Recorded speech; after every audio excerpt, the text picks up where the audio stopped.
ఏ bus అది? ఎక్కడి నుంచి వస్తున్నది? చెన్నై నుంచి కర్నూలు పోతున్నారా? ఎన్ని గంటలకు జరిగింది? 5:30 అవుతుంది. తెల్లవారుజాము. ఎక్కడ జరిగింది? సాగరంలో టోల్గేట్ దాటినా ఒక 5 కిలోమీటర్లు వచ్చింది. లారీ లెఫ్ట్ సైడ్ మేము వస్తుంటే లారీ ఇతరులకు వచ్చేసింది. మొత్తం 9 కిలోమీటర్లు తప్పించినారు. రైట్ సైడ్ ప్యాసింజర్లు ఉన్నారా? ఉన్నారు. 20-25 వాళ్ళకేం కాలేదా? ఎవరికి నాకు కొంచెం. ఏం పేరు? ప్రకాష్ రెడ్డి. ప్రకాష్ రెడ్డి.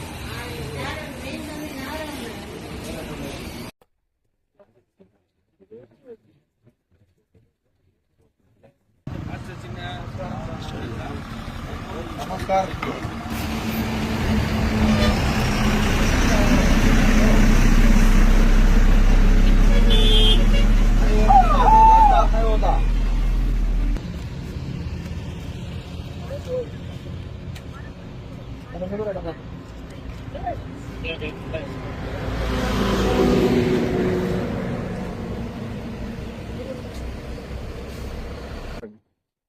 చెన్నై నుంచి కర్నూలుకి వస్తున్నాం సార్. లారీ మామూలుగా మేము ఇప్పుడు రైట్ సైడే పోతాము. యుద్ధాల పక్కన లారీ ఎదుగుని వచ్చినాడు. అడిగి తప్పింది మొత్తం తిప్పినాడు. మొత్తం ఎంతమంది ప్రయాణికులు ఉన్నారు? 30 ఉంటారు.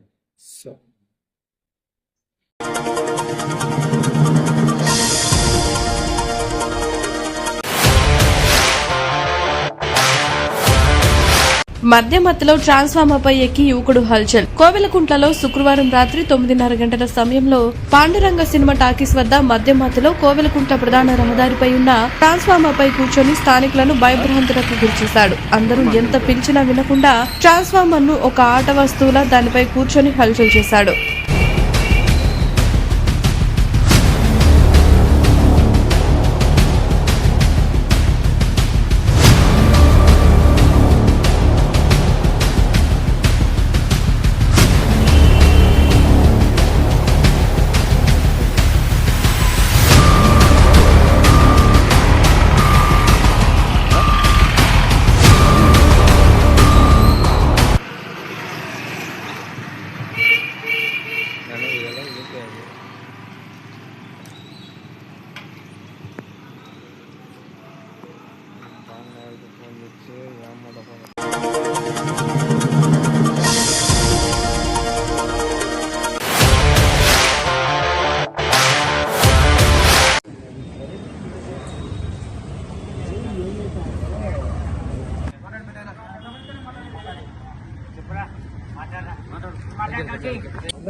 రిసిప్ట్ చేయకుండా వాడు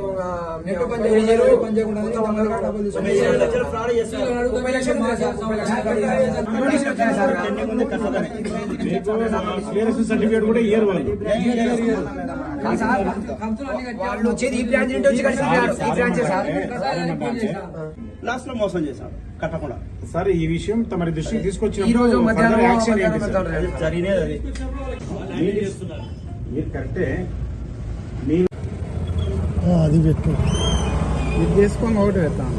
ఒకటి కూడా లేదు, లైటింగ్ మొత్తం పెట్టు.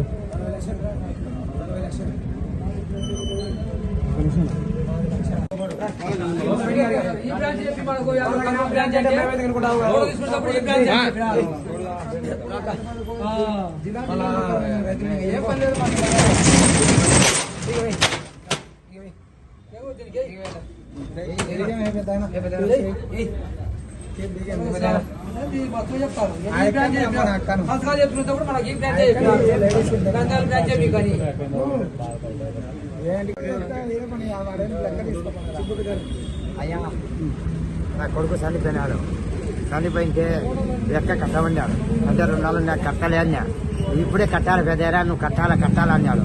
బ్యాంకులో బంగారు పోయి పెద్దండా తీసుకుపోయి పెట్టొచ్చురా, పెట్టి ఇచ్చారా నాకు, పోదాం తోలుకుపోదా అని అన్నాడు. అంటే వద్దులయ్యా 2 నెలలు ఉన్నాయా అని అన్నా. పోయి నేను తీసుకొచ్చి పెట్టి ఇచ్చినాయా, 1,20,000 ఇచ్చినాయా. నా పేరు కౌశిక్. అస్లం ఖాన్ అనే వ్యక్తి మా నాన్న చనిపోయి కరెక్ట్ 3 రోజులు మెతుకులు అయిపోయినాయి. చిన్న దిన 5 రోజులకు అయిపోయింది. 5 రోజులు అయిపోయిన తర్వాత అస్లం ఖాన్ అనే వ్యక్తి ఇంకొక ఆయన వచ్చి 10 రూపాయల కింద 50,000 క్యాష్ తీసుకొని పోయారు. సార్ చెప్పండి నాకు లేదని చెప్పినా గోల్డ్ లోన్ పెట్టి అమ్మేసి 50,000 లెక్క క్యాష్ ఇచ్చాము. మళ్ళీ కార్యక్రమం అయిపోయినాక పెద్దగా అయిపోయినాక మళ్ళీ ఇక్కడనే నంద్యాలకు వచ్చి శ్రీనివాస్ సెంటర్ కాడ ఆడాలి. సెంటర్ మోటార్ ఆపి బ్యాంకులో పోకుండా మా ఎక్కను మా డ్రైవర్ని తీసుకొని పోయి వాళ్ళతో 70,000 లెక్క ఫోన్పే కొట్టించుకొని 5,000 లెక్క క్యాష్ ఇప్పించుకున్నాడు. ఆ 70,000 లెక్క ఫోన్పే కొట్టించిన వ్యక్తి కూడా వేరే మనిషి, అసలైన మనిషి కాదు, బ్యాంకులో మనిషి కూడా కాదు, వేరే మనిషి కొట్టించుకొని ఆయనకు ఫోన్ చేసి ఏమంటా అంటే ఆయన మా ఫ్రెండ్స్ అస్లం ఖాన్ అనే ఫ్రెండ్స్ చుట్టుపక్కల అందరికీ కొట్టించుకొని ఆయన బ్యాంకులో కట్టుకోకుండా ఇట్లా చేసి పెట్టారు సార్. ఇప్పుడు చూసి 1,25,000 లెక్క కట్టలే. మేము 40 మంది ఉన్నారు సార్. 40 మంది ఉన్నాం సార్. 40 మంది ఉన్నాం సార్. ఇంకొకరితో నాతో 1,00,000 రూపాయలు కట్టించారు సార్. ఈయనతో ఏ bank? Mahindra Kotak bank sir. Mahindra Kotak bank sir. తాళం వేసాం సార్. అందరం కలిసి ఏం సార్ ఏం జరిగింది? మేము లోన్లు కట్టినాం సార్. రికవరీ కట్టింటే వాడు లోన్లు కట్టించుకొని మాకు షిఫ్ట్ చేయకుండా మొత్తం అందరితో 40 మందితో ఒకటి 1,10,000, 70,000, 80,000, ఒకరితో 55,000 కట్టించుకొని మొత్తం దాంతో 40 లక్షలు బ్రాడ్ చేసి వాడు వాళ్ళ మేనేజరు ఉదయ్ సారు, వీడు అస్లాం ఖాను, అనిలు వీళ్ళంతా బ్రాంచ్లా కట్టించుకొని వీళ్ళంతా కుమ్మక్కయ్యి మమ్మల్ని గోడాడిచ్చారు సార్ రైతులంతా మొత్తాన్ని. మేము అందుకే ఇప్పుడు షట్టర్ దించి బియ్యం వేసేసాం సార్. ఇది సార్ సార్ నేను కంతు కట్టినాను సార్. 1,00,000 రూపాయలు లోన్ కట్టింటే మాకు పైనుంటి నోటీసులు వచ్చినాయి సార్. మేము ఏం చేయాలి సార్? మహేంద్ర కోటేక్ బ్యాంక్ ఏంటి సార్, డబ్బులు అయితే కట్టాం సార్. ఏజెంట్ కట్టించుకొని పోయినాడు. మాకు పైనుంటి నోటీసులు వచ్చినాయి సార్. మాకు సివిల్ కూడా పడిపోయింది సార్. మాకు ఆడిపోయినా లోన్లు కూడా ఇవ్వకూడదు సార్. మా పరిస్థితి ఏం చేయాలి సార్ అని రిసిప్ట్ కూడా ఇవ్వలేదు సార్ మాకు.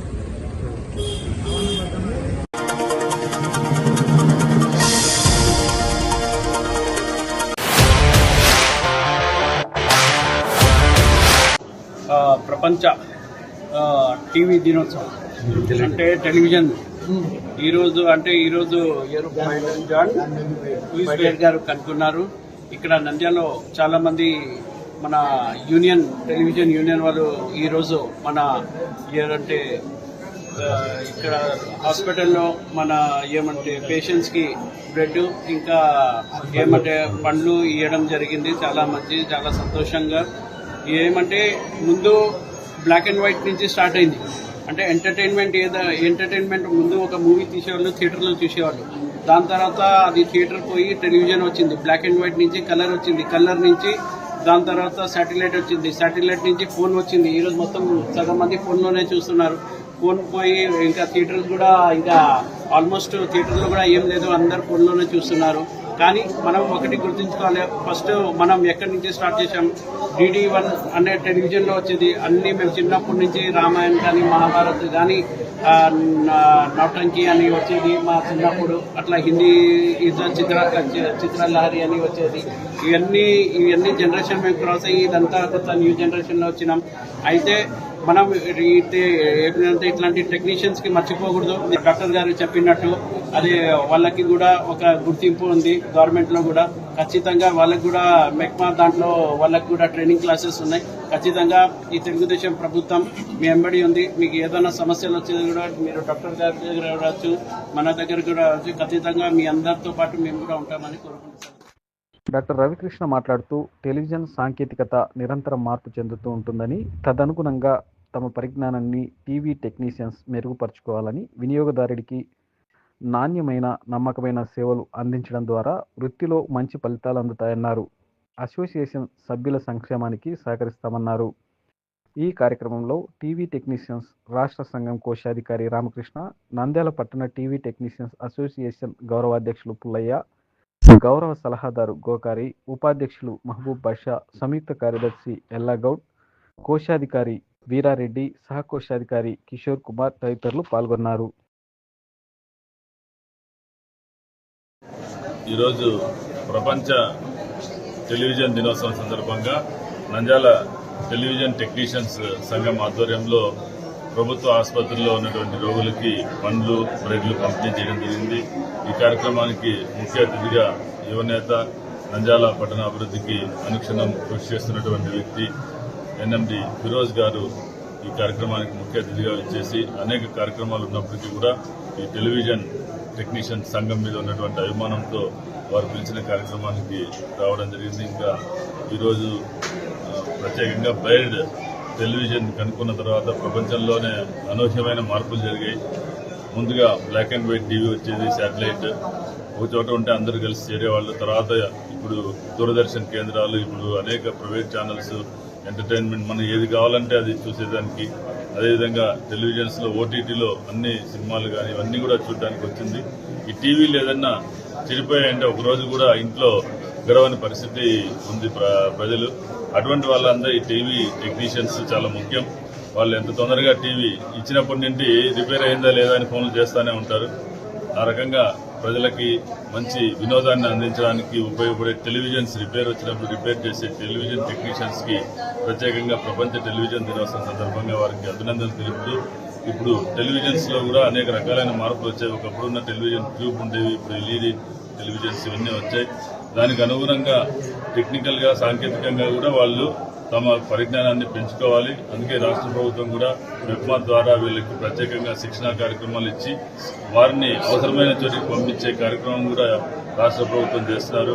నంద్యాలలో మంత్రివర్యులు ఎన్ఎండి ఫరూక్ గారు వీరికి మెప్మా నిర్వహించిన కార్యక్రమంలో పాల్గొని ఇంటి స్థలాలు అర్హులైన వారికి కేటాయిస్తామని చెప్పారు. ఇటీవల వారు జాబితా కూడా ఇవ్వమన్నారు. అర్హులైనటువంటి వారికి ఇంటి స్థలాలు ఇవ్వడానికి మంత్రి ఫరూక్ గారు కూడా వచ్చారు. స్పందించడం వారికి చాలా సంతోషకరంగా ఉంది. ఈరోజు ఈ కార్యక్రమంలో ఎన్ఎండి ఫిరోజ్ గారు పాల్గొనడం మరింత సంతోషకరమైన విషయం. నంద్యాల జిల్లా టెలివిజన్ టెక్నీషియన్స్ అసోసియేషన్ సంఘం తరఫున ఎన్ఎండి ఫిరోజ్ గారికి ప్రత్యేకంగా ధన్యవాదాలు.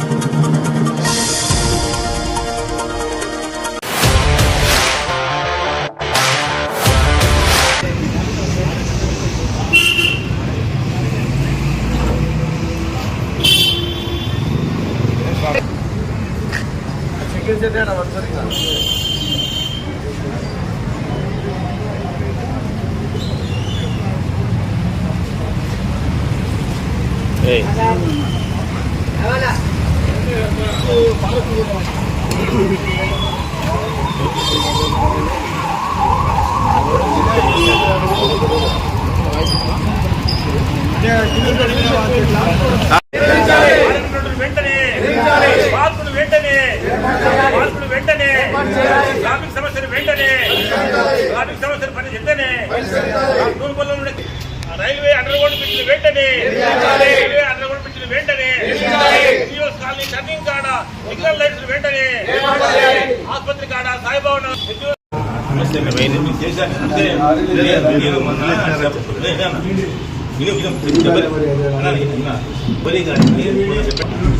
రాశాను. ఫరూక్ గారు, ఎస్పెరెడ్డి గారు, అట్లాగే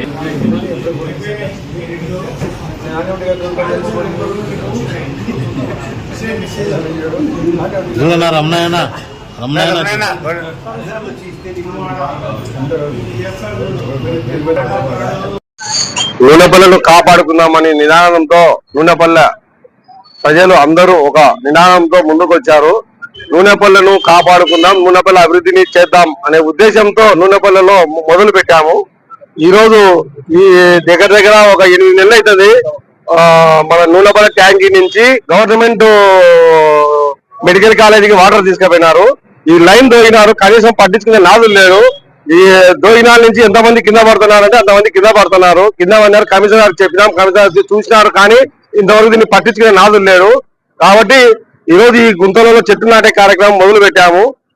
ఈ రోజు నుంచి నూనెపల్లె అభివృద్ధి కమిటీ అని ఒకటి ప్రాసెస్ మొదలు పెట్టి దీంట్లో భాగంగా నూనెపల్లెలు ప్రతిదీ నూనెపల్లెలకు ఒక ఆటో స్టాండు, ఫ్లైఓవర్ కింద ఒకటి under ground bridge, library park ఒకటి, ఆటో స్టాండ్, నూనెపల్లెకు ముఖ్యంగా ఆటో స్టాండ్ దగ్గర బ్రిడ్జి కింద ఒక కానిస్టేబుల్, ఒక ట్రాఫిక్ కానిస్టేబుల్ కూడా లేడు. ఈ ఆటోలు ఇష్టం వచ్చి నిలబడడం, ట్రాఫిక్ జామ్లు అవుతున్నాయి, పట్టించుకునే నాదులు లేడు. కాబట్టి మేము ఈ రోజు నూనెపల్లె కాపాడే నినాదంతో ముందుకు వచ్చాము. అందరికీ నమస్కారం. పైన నూనెపల్లెలోని ప్రజలమంతా పార్టీలకు అతీతంగా కలిసి నిరసన తెలియజేస్తున్నాము. ముఖ్యంగా ఈ రోడ్డు కోసము, పైపు కోసము రోడ్డు తోగి చాలా ఇబ్బంది. పిల్లలు, స్కూల్ పిల్లలు, ముసలి వాళ్ళు, వృద్ధులు కింద పడి దెబ్బలు తగిలించుకుంటున్నారు. అధికారులు స్పందించి వెంటనే రోడ్డు వేసి, ముఖ్యంగా పార్కు లేదు నూనెపల్లిలో, పార్క్ ఏర్పాటు చేయాలి, లైబ్రరీ కూడా ఏర్పాటు చేయాలని చెప్పి నూనెపల్లి అందరి తరఫున కూడా కోరుతున్నాము. అధికారులు వెంటనే స్పందించి రోడ్లు రిపేర్, కొత్త రోడ్లు వేయాలి. అంత గుంతలు పడి కింద పడుతున్నారు. రైల్వే అండర్ బ్రిడ్జ్ కూడా వేయాలి. పశువులకు జనానికి చాలా ఇబ్బంది అయింది పోవడానికి, పైన పోతే ప్రమాదాలు జరుగుతున్నాయి. కాబట్టి ఇవన్నీ అరికట్టాలంటే రైల్వే అండర్ బ్రిడ్జ్ చేయాలి, ప్లస్ ఈ రోడ్లన్నీ కూడా వెంటనే తయారు చేయాలని చెప్పి కోరుకుంటున్నాం.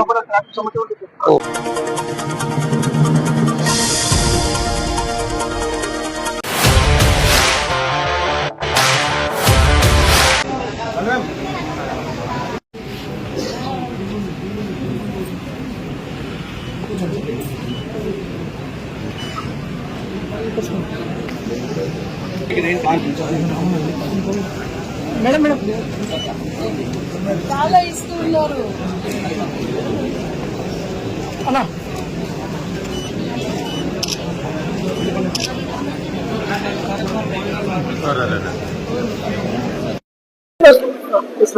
ముందుగా మన జిల్లాలో ఉన్న మత్స్యకారులందరికీ కూడా ప్రపంచ మత్స్య దినోత్సవ శుభాకాంక్షలు తెలియజేస్తూ ఉన్నాను.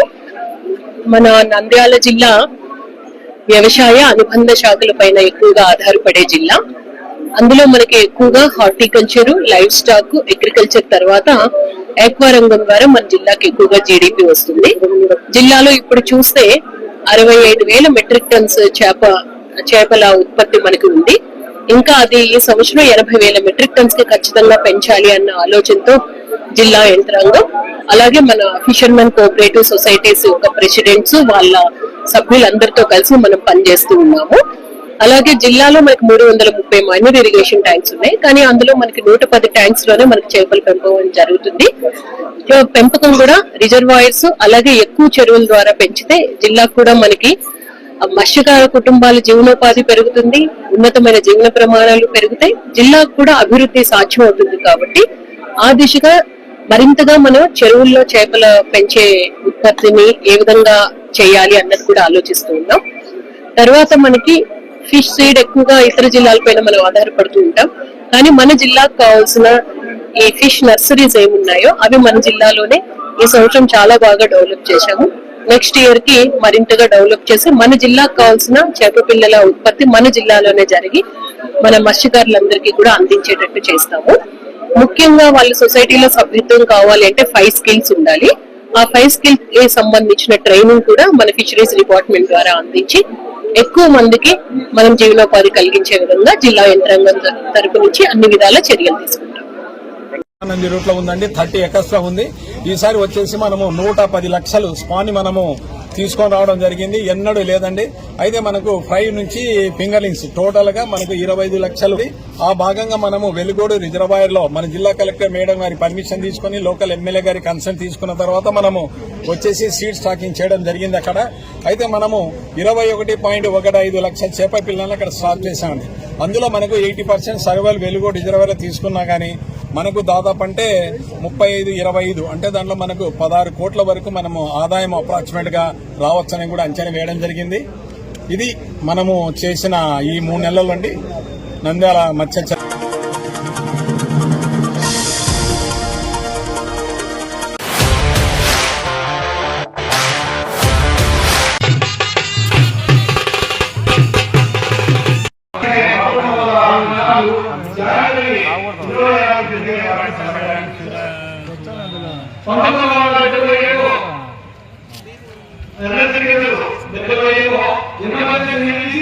మన ఓటాలను ప్రజాస్వామ్యానికి కావాల్సినప్పుడు దాని లక్ష్యాన్ని స్వచ్ఛందంగా సత్యాగ్రహం చేసి అరెస్ట్ అయ్యి మన ప్రజాస్వామ్య హక్కులు తిరిగి కావాలి. ఇక్కడ 1923లో మొత్తం యావత్ భారతం కూడా ఒక ఏకాత్మక భావన కలగడానికి ఒక గంగా మాత, భారత మాత ఊరే మొత్తం ఒక రథోత్సవాన్ని తీసుకున్నప్పుడు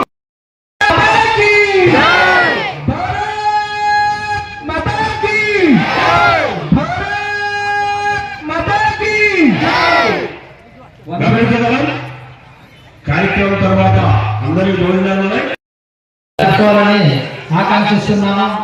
ఇప్పుడు అసలు మనం ఉన్నటువంటి శిశుల గ్రామము ఎలా పేరు వచ్చింది అనే దాని గురించి ఒక 2 నిమిషాల మీతో విపులీకరిస్తాను.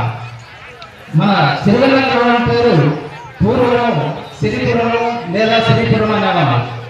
తర్వాత ధనపురం అనేటువంటి పేరు గల పరిశుద్ధి గల మన గ్రామానికి సమీపంలో గల నాగుల చెరువుకు సమీపంలో సుమారు 600 సంవత్సరాల క్రితము ఈ పేరు ఉండేది.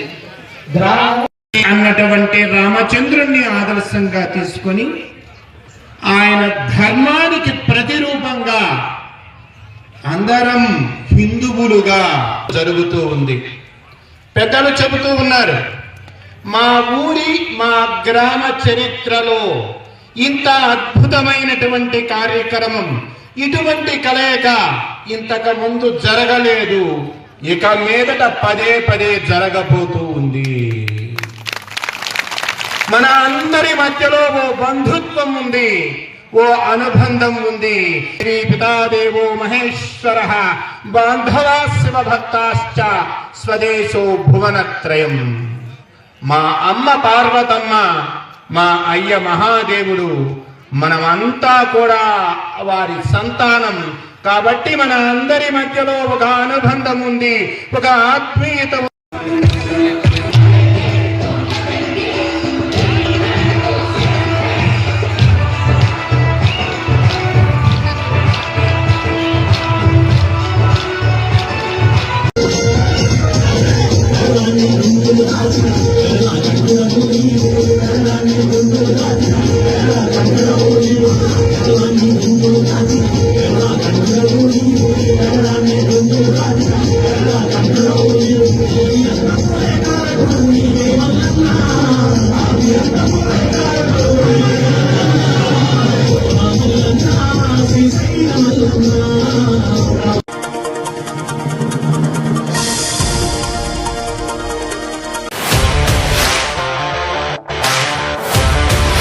గవర్నమెంట్ విద్యా వ్యవస్థని పూర్తిగా నిర్వీర్యం చేసే ప్రక్రియకి ఈ రోజు తెరలేపినట్టుగా స్పష్టంగా కనపడుతోంది తెలుగుదేశం ప్రభుత్వం.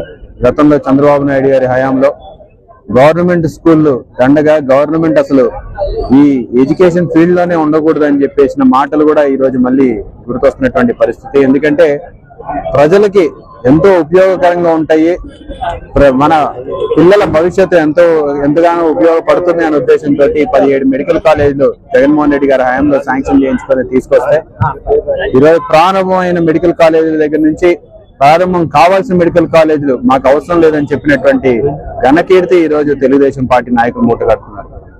మరి ఈ రోజు 17 మెడికల్ కాలేజీలని అమ్మే ప్రక్రియకి ఈ రోజు తెరలేపారు. ఈ రోజు కేవలం ఎంతసేపు ఉన్నా సరే డబ్బు అర్జనే ఈ ప్రభుత్వ మార్గంగా కనపడుతుంది. ప్రభుత్వ పెద్దలందరూ డబ్బులు సంపాదించుకోవడంలోనే నిమగ్నం అయిపోయినారు. పిల్లల భవిష్యత్తు ఏమవుతుంది అనే ఆలోచన లేకుండా ఈ రోజు దీన్ని ప్రైవేటీకరణ చేస్తా అనే దాన్ని మేము తీవ్రంగా వ్యతిరేకిస్తున్నాం. పిల్లల భవిష్యత్తు తోటి చెలగాటం ఆడటం అనేది తీవ్రంగా వ్యతిరేకించాల్సిన అవసరం. కాబట్టి ప్రజల నుంచి మద్దతు కోసం ఈ రోజు వైఎస్ఆర్ కాంగ్రెస్ పార్టీ తరఫున ప్రజలందరూ కూడా మెడికల్ కాలేజ్ ఎంత అవసరం ఉందనేది ప్రజలు గ్రహించినారు.